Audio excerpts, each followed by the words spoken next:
বিয়ার পর থেকে আপনার বাস্তবিক জীবন শুরু। আর আপনি শুরুতেই কি করতেছেন? বক্স বাজায়া, ঢোল বাজায়া হিন্দুদের মতো করে। আপনি মুসলমান, হিন্দুদের বাড়িতে যে কাজ কারবার করে সেই কায়দায় আপনার মেয়ের বিয়েতে, আপনার ছেলের বিয়েতে আপনি ঢোক ঢাল বাজায়া সুন্দরভাবে আপনার ছেলের বিয়ে দিচ্ছেন, মেয়ের বিয়ে দিচ্ছেন। এটি সম্পূর্ণরূপে হারাম এবং হারাম। আমরা সবচেয়ে নাজনিয়ামতে ভরা জান্নাতটা পেতে চাই কি চাই না? কথা বলেন, পেতে চাই কি চাই না? আমার দিকে তাকান, চান কি চান না? জান্নাত পেতে চান কি চান না? জান্নাতও চান না? জোরে বলেন, চান কি চান না? তাহলে আপনি মুসলমান দাবি করেন, ইমানদার দাবি করেন, আপনার বাড়িতে ছেলের বিয়ে, মেয়ের বিয়ে, তাহলে ঢোক ঢাল বাজাইলে মনে হয় আল্লাহ জান্নাতটা দিবে। কি বলে দিবে? এখন আসে, তাহলে পিকনিক গেল, মেয়ের বিয়ে, ছেলের বিয়ে। এখন আসে, ছেলের বিয়ে দিছে কি করে জানেন? হাজার হাজার মানুষকে দাওয়াত করছে কার্ড দিয়ে। দেখেন আমরা কতটা কায়দাবাজ। স্পষ্ট কথা। হয়তো বলবেন হুজুর আমরা তো জানি মৌলবীর বাড়ির তো দাওয়াত খাওয়ায় না, এই জন্য বোধহয় বলছেন। না, যা হোক তাই আমি বলছি। আপনার ছেলের বিয়ে আপনার যদি কাউকে দাওয়াত খাওয়াইতে হয় তাহলে আপনি বিনা টাকায় খাওয়ান, কোনো কিছু পাওয়ার লোভে নয়। আপনি কোনো কিছু পাওয়ার লোভে আপনি দেখা যায় ভিআইপি কার্ড করে আপনি ঢাকায় নিয়ে এসে বাড়িতে দাওয়াত করে এনে আপনি কষাইয়ের মতো, ডাকাতের মতো, ডাকাতের মতো আচরণ করতেছেন। কথা বলেন না কেন? এটা হলো ডাকাইতের আচরণ। আরে ডাকাতরা তো রাতের আধারে রাস্তায় ধরে যেন কেউ দেখে না, আপনি তো ওপেন ডাকাতি করতেছেন দাওয়াত করে এনে। স্পষ্ট কথা। কে বলেছে আপনাকে ছেলের বিয়েতে কার্ড দিয়ে দাওয়াত দিতে? দাওয়াত দিয়ে আবার টেবিল বসায় দেন। টেবিল বসায় দিয়েছেন, ভালো কথা। এটা পুরুষ মানুষকে বসায় দেন। আপনি কেমন জাতের মুসলমান হলেন? আপনার বাড়ির বউটাকে আপনার পর্দায় রাখা উচিত, কিন্তু আপনি তা না করে কি করলেন? আপনার নতুন বউটাকে ওইখানে চেয়ারে, টেবিলের সামনে বসায় দিলেন। আমার ভাইরা আপনারা দাওয়াত খাবেন, আমার নতুন বউয়ের হাতে পান খাবেন, হাতটাও একটু টিপাটিপি করবেন, যা দেওয়ার ওখানে দিয়ে চলে যাবেন। কায়দা করে আপনি জিনার কাজ করাচ্ছেন আপনার ওই স্ত্রীকে দিয়ে, আপনার ওই ছেলের বউটাকে দিয়ে। সম্পূর্ণরূপে আরাম। কে বলেছে আপনাকে? মানে হক আদায় করতেছেন। সাবধান। আপনার ছেলের বউ আপনার হেফাজতের দায়িত্ব আপনার, আপনি তা না করে বসায় দিচ্ছেন ওখানে। এটা কি ঠিক? কথা বলেন, এটা কি ঠিক? আওয়াজে বলেন ঠিক। ঠিক আপনার বললেও ঠিক, বেঠিক না বললেও বেঠিক। সোজা কথা। যারা করতেছেন করেন। যদি মনে করেন যে আমার বৌমাকে আমি হক আদায় করি, এলাকার লোকজনকে দেখে দেখান, পারলে কাপড় খুলে দেখান। আমার চেয়ে আপনি ভালো বুঝেন, তারপরে এই কাজটা কেমনে করেন? আপনি ইমানদার দাবি করেন, আপনি মুসলমান দাবি করেন।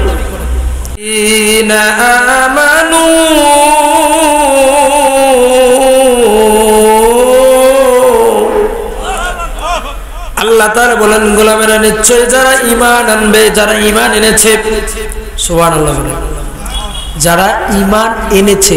এখন আমরা যারা এখানে আছি, আমরা কি ঈমান আনি নাই? আল্লাহ আছে না নেই? কথা কোন আছে না নেই? এই বিশ্বাস আছে না নেই? তার মানে আমরা ঈমান এনেছি। আল্লাহর ফেরেশতা আছে না নেই? আছে না নেই? এই কোরআনুল কারীমের ভিতরে যাহা আছে, কিছু কিছু মিথ্যা আছে, সব সত্য। ঠিক না বেটি? ঠিক। তাও মিথ্যা আছে? এই কোরআনের ভিতরে কোনো মিথ্যা আছে? পৃথিবীর মধ্যে অনলি একটি কিতাব রয়েছে, একটি কিতাব, যেই কিতাবটার ভিতরে কোনো মিথ্যা নাই। আলহামদুলিল্লাহ। যেই কিতাবটার ভিতরে সন্দেহ নাই, সেটি হলো মহাবানী আল কোরআনুল কারীম। সুবহানাল্লাহ। এই কোরআনের উপর বিশ্বাস আছে না নাই? আছে না নাই? এরপরে আসেন, আমরা পৃথিবীর সমস্ত মানুষ, হিন্দু, বৌদ্ধ, খ্রিস্টান, ডোম, ডাওয়াই, চাড়াল, মাড়াল, মুসলমান, যত মানুষ রয়েছে, প্রত্যেকটা মানুষ ছোট এবং বড়, যদি প্রত্যেকটা মানুষ কিছু বিশ্বাস নাও করে, একটা কথা বিশ্বাস করে, ম্যান ইজ মর্টাল, কুল্লু নাফসিন যায়িকাতুল মাউত, মানুষ মরণশীল, মানুষকে মৃত্যুবরণ করতেই হবে। এই বিশ্বাস আছে না নাই? কথা বলেন, আছে না নাই? মরণের কথা হৃদয়ে লালন করবেন। কখন যে মালাকুল মউত চলে আসবে বাবা বলা মুশকিল, কখন যে মালাকুল মউত চলে আসবে বলা মুশকিল, কখন মারা যাব বলা মুশকিল, এখান থেকে বাড়িতে যাইতে পারবো কিনা বলা যায় না, বলা মুশকিল। এজন্য সর্বহালতে মৃত্যুর কথা স্মরণ করবেন, মৃত্যুর কথা মনে করবেন। হযরত ওসমান রাদিয়াল্লাহু তাআলা আনহু তিনি কবর দেখলেই কাঁদতেন, কবর দেখলেই কাঁদতেন। এজন্যই যে ওই কবরে আমি কখন না যাই, কখন আমি চলে যাব ঠিক নাই, যেহেতু মৃত্যুবরণ করতেই হবে। এই মাটির দেহটা মাটিতেই যাবে, তাহলে তাকাব্বারি কিসের বাবা, অহংকার কিসের, হিংসা কিসের, কার জন্য এত কিছু করতেছি? সব কিছু ছেড়ে কবরে যাওয়া লাগবে না লাগবে না? তাহলে মৃত্যুর উপরে বিশ্বাস আছে না নাই? আছে না নাই? এরপরে আমাদেরকে আল্লাহ পাক রব্বুল আলামিন হাসরের ময়দানে উঠাবেন, আমাদের বিচার করবেন, জান্নাত দিবেন, জাহান্নাম দিবেন, এর উপরে বিশ্বাস আছে না নাই? আছে না নাই? তার মানে হলো এই, আল্লাহ তাআলা বলেছেন যারা ঈমান এনেছে, যারা ঈমানদার, যারা ঈমান এনেছো, আল্লাহ পাক রব্বুল আলামিন এক নাম্বার ঈমানের কথা বলেছেন। আমি বাস্তব কিছু কথা তুলে ধরি। আমরা যারা ঈমানদার রয়েছি, আমরা যারা ঈমান এনেছি, আমি একটা একটা করে কিছু কথা বলে ধরি যেগুলো আমাদের জরুরি হয়ে গেছে।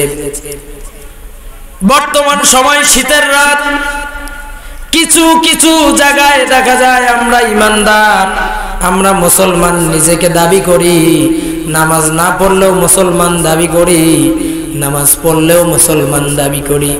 এখন যদি বলি আপনি নামাজ পড়েন না, আপনি মুসলমান না, ও মৌলবীকে ফাটায়া তারপরে নাস্তা খাবে। মৌলবী কি বলে আমি মুসলমান না? কথা কর না কেন? যদি নামাজ নাও পড়ে, আর যদি হুজুর বলছে যে আপনি মুসলমান হতে পারেন নাই কারণ নামাজ পড়েন না, মৌলবীর উপর মেজাজ গরম। হ্যাঁ, এত বড় সাহস! আমি শুক্রবার নামাজ পড়ি না, ঈদের নামাজ সামনের কাতার পড়ি না, যাই নামাজ ঘাড়ত নিয়ে যাই না। আছে না নাই? আপনি ইমানদার মুসলমান, আপনার এলাকায় দেখবেন আপনি নিজেও কিছু কিছু মুরব্বী মানুষও আছে, এই যে শীতের সময় ঢাক ঢোল বাজায়া পিকনিক খায়, আছে না নাই? কথা কন না কেন? আছে না নাই? দিনের বেলা খাইলেও একটু মানা যায়, রাতের বেলা বাড়ির পাশে অসুস্থ মানুষ ঘুম যাবে, ওর বক্সের আওয়াজের কারণে ঘুমাতে পারে না, এমন কায়দায় বক্সটা বাজায় মনে হয় জমিনটাও কাঁপতেছে। কথা বলেন না কেন? মনে হয় যে জমিনটাও কাঁপে, অথচ আপনি যেই সময় বক্সটা বাজাচ্ছেন আপনি ঈমানদার, আপনি বেঈমান। কারণ আপনার ওই বক্সের কারণে অনেক তাহাজ্জুদ গুজারি আছে, তাদের তাহাজ্জুদের নামাজ পড়তেও কষ্ট হয়। যদি আপনি মনে করেন আমি ঈমানদার, আমি মুসলমান, আমি বক্স বাজাবো, নিজেকে ঈমানদারও দাবি করব, বুঝতে হবে আপনি ঈমানদার না, হাদিসের ভাষায় আপনি বেঈমান। স্পষ্ট কথা। তাহলে আপনি যদি নিজেকে মুসলমান দাবি করেন, ঈমানদার দাবি করেন, তাহলে আপনি রাতের বেলা দিনের বেলা বক্সে গান শোনা জায়েজ আছে? কথা কয় না? বক্সে গান শোনা জায়েজ আছে? হ্যাঁ। আল্লাহ পাক রব্বুল আলামিন বলেন সূরাতুল মুলুক, সূরাতুল লুকমান 6 নম্বর আয়াতে কারিমা, আল্লাহ তাআলা বলেন মিনান নাসি মাইয়াশতারি লাহওয়াল হাদিস।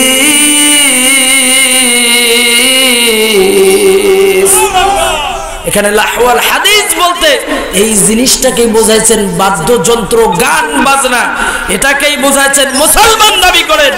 আপনি এটা বাজাতে পারেন না, এটা হারাম। কোন মুসলমানের সন্তান, কোন ঈমানদার দাবিদার কখনো বক্স বাজাতেও পারে না, বক্সের ধারে কাছেও যাইতে পারে না। আমাদের ছোট্ট ছোট্ট বাচ্চাগুলা বক্সের গান শুনে কি সুন্দর কমর দোলায়, মাথা নাড়ায়, আর বাপে কয় দেখে যে আমার বেটা বল্টু সুন্দর নাচির পায়। আছে না নাই? সুন্দর নাচির পায়, আছে না নাই? আজকে দেখেন বিয়া বাড়িতে, অথচ বিয়েটা একটা কোন কাজ আপনারাই বলেন তো? বিয়েটা কোন কাজ? এই বিয়েটা একটা মুসলমানদের জীবনে সর্বপ্রথম একটা শ্রেষ্ঠ আমল। আপনি যে মানুষটার সঙ্গে, এই যে দুইটা মানুষ যখন বিয়ে হয়, এই দুইটা মানুষ কতটা যে যন্ত্রণার মধ্য দিয়ে, কতটা ঝগড়া বিবাদের মাধ্যমে, কতটা পথ পাড়ি দিয়ে দুইটা মানুষকে যে চলতে হয়, যারা বিয়ে করেছে তারা জানেন। এখন বলেন, এই বিয়েটার শুরুতেই উচিত ছিল তাদের জন্য সুন্দরভাবে দোয়া করা, এই দাম্পত্য জীবনটা যেন সুগম হয়, সুন্দর হয়, যেন সংসারে মারামারি কাটাকাটি হানাহানি না হয়। আপনার মেয়ের বিয়ে, আপনার ছেলের বিয়ে, গোটা জীবনটা শুরু ওখান থেকেই, বাস্তবিক জীবন ওখান থেকে, বিয়ার পর থেকে শুরু। বিয়ার পর থেকে আপনার বাস্তবিক জীবন শুরু। আর আপনি শুরুতেই কি করতেছেন? বক্স বাজায়া, ঢোল বাজায়া, হিন্দুদের মতো করে। আপনি মুসলমান, হিন্দুদের বাড়িতে যে কাজ কারবার করে সেই কায়দায় আপনার মেয়ের বিয়েতে, আপনার ছেলের বিয়েতে আপনি ঢোক ঢাল বাজায়া সুন্দরভাবে আপনার ছেলের বিয়ে দিচ্ছেন, মেয়ের বিয়ে দিচ্ছেন। এটি সম্পূর্ণরূপে হারাম এবং হারাম। আমরা সবচেয়ে নাজনিয়ামতে ভরা জান্নাতটা পেতে চাই কি চাই না? কথা বলেন, পেতে চাই কি চাই না? আমার দিকে তাকান, চান কি চান না? জান্নাত পেতে চান কি চান না? জান্নাতও চান না? জোরে বলেন, চান কি চান না? তাহলে আপনি মুসলমান দাবি করেন, ইমানদার দাবি করেন, আপনার বাড়িতে ছেলের বিয়ে, মেয়ের বিয়ে, তাহলে ঢোক ঢাল বাজাইলে মনে হয় আল্লাহ জান্নাতটা দিবে। কি বলে দিবে? এখন আসে, তাহলে পিকনিক গেল, মেয়ের বিয়ে, ছেলের বিয়ে, এখন আসে। ছেলের বিয়ে দিছে কি করে জানেন? হাজার হাজার মানুষকে দাওয়াত করছে কার্ড দিয়ে। দেখেন আমরা কতটা কায়দাবাজ। স্পষ্ট কথা। হয়তো বলবেন, হুজুর আমরা তো জানি মৌলবীর বাড়ির তো দাওয়াত খাওয়ায় না, এই জন্য বোধহয় বলছেন। না, যা হোক তাই আমি বলছি। আপনার ছেলের বিয়ে আপনার যদি কাউকে দাওয়াত খাওয়াইতে হয়, তাহলে আপনি বিনা টাকায় খাওয়ান, কোনো কিছু পাওয়ার লোভে নয়। আপনি কোনো কিছু পাওয়ার লোভে আপনি দেখা যায় ভিআইপি কার্ড করে আপনি ঢাকায় নিয়ে এসে বাড়িতে দাওয়াত করে এনে আপনি কষাইয়ের মতো, ডাকাতের মতো, ডাকাতের মতো আচরণ করতেছেন। কথা বলেন না কেন? এটা হলো ডাকাইতের আচরণ। আরে ডাকাতরা তো রাতের আধারে রাস্তায় ধরে, যেন কেউ দেখে না। আপনি তো ওপেন ডাকাতি করতেছেন দাওয়াত করে এনে। স্পষ্ট কথা। কে বলেছে আপনাকে ছেলের বিয়েতে কার্ড দিয়ে দাওয়াত দিতে? দাওয়াত দিয়ে আবার টেবিল বসায় দেন। টেবিল বসায় দিয়েছেন, ভালো কথা। এটা পুরুষ মানুষকে বসায় দেন। আপনি কেমন জাতের মুসলমান হলেন?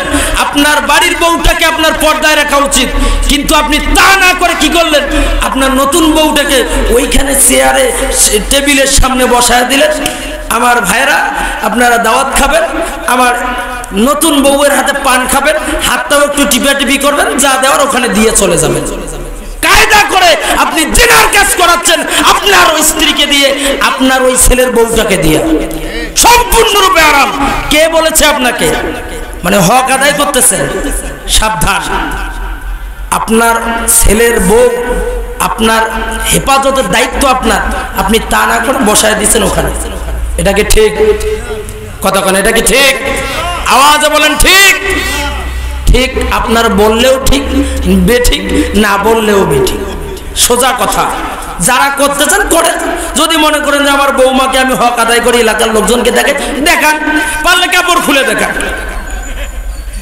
আমার চেয়ে আপনি ভালো বুঝেন, তারপরে এই কাজটা কেমনে করেন? আপনি ইমানদার দাবি করেন, আপনি মুসলমান দাবি করেন। এগুলোর থেকে ফিরে আসার দরকার আমাদের আছে না নাই? কথা বলেন, আছে না নাই? আল্লাহ পাক রব্বুল আলামিন, অনেক কথা ছিল, যেহেতু ভাই এসে বসায় রেখে বলি না। আল্লাহ পাক রব্বুল আলামিন আমাদের সকলকে সহি বুঝ দান করুন। বলেন আমিন। জোরে বলেন আমিন। আসসালামু আলাইকুম ওয়া রাহমাতুল্লাহি ওয়া বারাকাতুহু।